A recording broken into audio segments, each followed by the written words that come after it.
Nous sommes très heureux de vous retrouver sur Medi 1. Soyez les bienvenus dans l'invité de la rédaction. Parti en exil depuis 2019, l'ancien président de l'Assemblée nationale, Guillaume Soro, pourrait rentrer bientôt en Côte d'Ivoire. Dans un bref communiqué publié le 4 avril sur les réseaux sociaux, il indiquait avoir appelé le chef de l'État pour saluer le début de la décrispation politique en Côte d'Ivoire. Ces échanges, selon lui, avaient été marqués par la cordialité. On en parle dans cette émission. Nous avons le plaisir de recevoir Blimarus parmi nous. Bienvenue sur notre plateau. Ouais, je suis là, merci. Nous rappelons que vous êtes historien. Avec vous, nous allons décrypter l'actualité politique en Côte d'Ivoire, on l'a dit.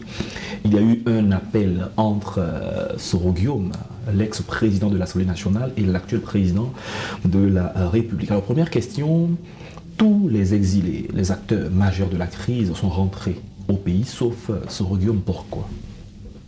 Oui, parce que d'abord, Soro Guillaume a décidé lui-même de quitter le pays, et puis après, quand il voulait rentrer, il y a eu cette situation, et les relations entre son mentor et lui sont finalement tendues. Et donc, tout récemment, par un appel téléphonique, on voit qu'il y a une décrispation des relations, et donc les deux acteurs, père et fils, parce que le président Alassane Ouattara l'a toujours appelé son fils, donc père et fils se sont retrouvés. C'est une satisfaction pour tous les Ivoiriens, c'est une satisfaction à la veille des élections présidentielles de 2025. Et puis, quand on regarde, on s'interroge d'abord qui est Guillaume Soro. Guillaume Soro, c'était un leader de jeunesse, secrétaire général de la FCI, qui après a été leader de la rébellion, MPCI, et par la suite, qui est entré dans le gouvernement, ministre, premier ministre, et après président de l'Assemblée nationale. Président de l'Assemblée nationale, le RHDP va lui demander, au moment où le RHDP se constitue, de rejoindre le RHDP. En temps, lui, il avait créé un groupement GPS, qui était son parti politique. C'était au départ un mouvement qui après devient un parti politique, parce qu'il a refusé de rejoindre le RHDP. Il fallait alors céder son poste de président de l'Assemblée nationale. Il a cédé le poste de président de l'Assemblée nationale, mais il le cède au moment où le poste de président de l'Assemblée nationale ne valait plus rien. Parce qu'avec la Constitution de 2016, il y a un vice-président désormais. Après lui, il y a le Premier ministre. Et après le Premier ministre, oui, l'intérim est assuré par le gouvernement selon la hiérarchie. Donc ça veut dire selon le ministre d'État, après le ministre d'État, mais selon la hiérarchie. Donc le président de l'Assemblée nationale étant loin dans la représentation du chef de l'État, bon, c'était un fauteuil vide, donc il fallait céder le tabouret. Donc quand il cède le tabouret en octobre 2016, il dit lui-même dans son discours qu'il cède le tabouret pour aller chercher le fauteuil parce que le fauteuil sera confortable. Et c'est là que les difficultés ont... Et là commence un certain nombre de propos. Guillaume Soro, en Europe, il tient des propos, il est candidat aux élections présidentielles de 2020, il commence à dénigrer un certain nombre de choses, les relations sont totalement tendues. Mais la réaction du chef de l'État a permis à tout le monde de comprendre que un jour, il allait avoir cette main tendue. Le chef de l'État dit à Paris, sur les Champs-Élysées, il dit clairement que Guillaume Soro est un fils. Et les fils sont quelquefois atteints de bruit, mais il faut leur concéder cela. Ça veut dire qu'il le comprendra un jour. Donc nous ne sommes pas étonnés de savoir qu'il reçoit l'appel de Guillaume Soro. Il décroche et il est content d'entendre de la part de Guillaume Soro. Parce qu'il faut retenir que le pouvoir à Abidjan n'a pas fait de communiqué. Le pouvoir à Abidjan n'a rien dit. C'est seulement Guillaume Soro sur les réseaux sociaux. Voilà. Qui informe l'opinion internationale et nationale de ce qu'il a appelé, lui, le chef de l'État, pour lui dire non seulement qu'il est satisfait de la décision qui permet à ses collaborateurs d'être graciés, et après, il lui dit également qu'il s'excuse, Guillaume Soro qui s'excuse auprès du chef de l'État. Donc c'est des éléments qui sont pour le peuple ivoirien et pour l'opinion nationale et internationale, des éléments de satisfaction. D'accord, très bien. La libération des prisonniers politiques, parmi lesquels certains collaborateurs proches de Soro Guillaume, comment cela a été accueilli par Soro Guillaume, vous l'avez abordé tout de suite, mais dans toute sa formation politique? Oui, c'est une satisfaction. Il faut le dire. On l'avait déjà dit sur ce plateau, d'abord, premier élément, quand quelqu'un sort de prison, il est content. quelqu'un qui n'avait pas ses droits, Il retrouve sa liberté. Il retrouve sa liberté, il est content. Donc d'abord la satisfaction personnelle individuelle, et puis dans le GPS, c'est totalement une satisfaction pour tous les membres du parti. Et pour Soro, c'est une satisfaction. La preuve, il appelle le chef de l'État pour lui dire qu'il est satisfait de cette situation. Et que voulez-vous d'autre? Après que le chef de l'État ait donné une leçon, si vous voulez, en disant malgré tout, on peut libérer, on peut gracier des proches de Soro, parce qu'il le fait après la CAN où tous les Ivoiriens étaient en joie.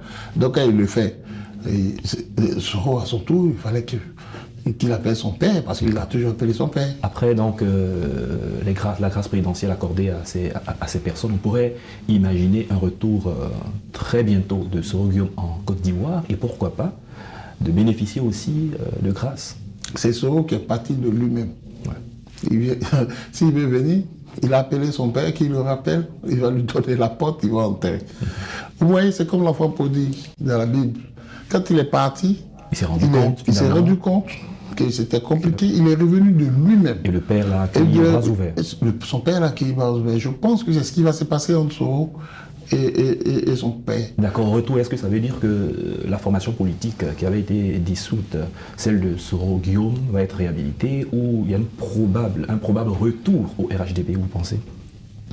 Ou c'est des choses différentes? Il faut savoir que les deux sont des leaders politiques et qui sont vraiment chevronnés. Le président Ouattara sait qu'en faisant venir Soro n'a pas le choix d'adhérer au RHDP.